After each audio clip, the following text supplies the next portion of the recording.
d'investigació es posa en marxa el programa crònic de telemedicina.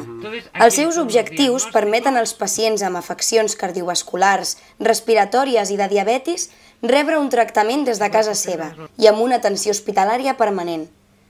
El seu promotor, el doctor Josep Roca, ens explica els detalls d'aquest nou servei que serà efectiu a partir de 2007 per a 80.000 malalts de les àrees de l'Hospital Clínic i de Bellvitge. Per telemedicina s'entén d'una forma estricta la realització, la pràctica de la medicina d'una forma remota o a distància. A la pràctica, el que entenem per telemedicina és la utilització del que anomenem tecnologies de la informació, o sigui, tecnologies basades a internet, per ajudar la pràctica professional sanitària, per ajudar l'atenció sanitària. És vàlida per qualsevol tipus de malaltia. Distingiríem dos terrenys, bàsicament. Pels malalts aguts és molt pràctica per ajudar les interaccions, la comunicació entre professionals i també per accelerar el temps en què el malalt està a l'hospital i per tant fer més suport al malalt un cop està fora de l'hospital. Per exemple, escurçar els temps d'estada a la cirurgia major ambulatòria. Però sobretot allà on es veu que la telemedicina pot tenir un paper molt important és amb el tractament de les malalties cròniques en general. No tant en el diagnòstic, sinó en oferir el concepte que anomenaríem de continuïtat assistencial.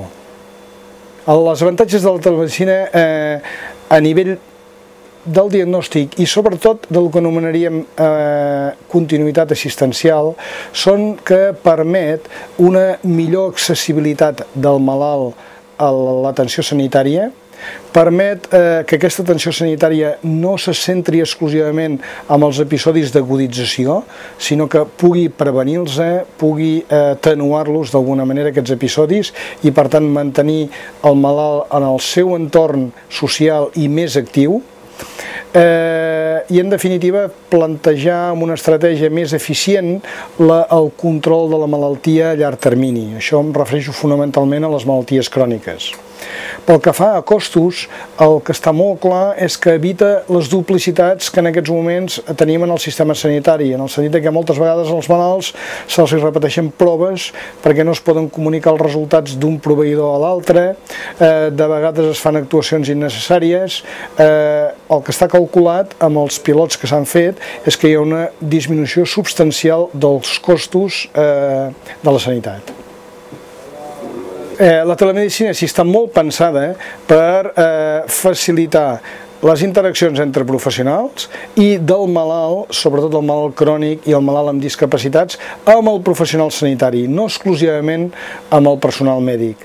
Molts dels serveis sanitaris basats en telemedicina en realitat estan portats per infermeres i la telemedicina implica un canvi de rols dels professionals sanitaris, en el sentit que aquests professionals actuen més com en equip, amb bona col·laboració entre metges, infermeria, fisioteràpia, agents o professionals que tenen un paper en el suport social i de fet el que es busca és una atenció més integrada que tingui en compte no únicament l'acció farmacològica sinó també les teràpies no farmacològiques i les teràpies de suport o el suport de tipus social que permet al malalt ser atès d'una forma més eficaç.